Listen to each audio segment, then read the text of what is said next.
கலாஷேத்ரா நடனப் பள்ளியின் முன்னாள் பேராசிரியர் ஸ்ரீஜித் கிருஷ்ணா மீதான பாலியல் வழக்கில் வழக்கு விசாரணையை 4 வாரங்களில் தொடங்க சைதாப்பேட்டை நீதிமன்றத்திற்கு சென்னை உயர்நீதிமன்றம் உத்தரவு பிறப்பித்துள்ளதை அண்மைச் செய்தியாக பார்த்து வருகிறோம்.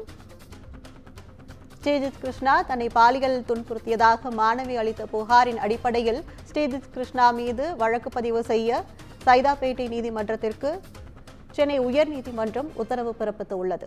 கலாஷேத்ரா நடனப் பள்ளியின் முன்னாள் பேராசிரியர் ஸ்ரீஜித் கிருஷ்ணா மீதான பாலியல் வழக்கு விசாரணையை 4 வாரங்களில் தொடங்க சைதாப்பேட்டை நீதிமன்றத்திற்கு சென்னை உயர்நீதிமன்றம் உத்தரவு பிறப்பித்துள்ளது.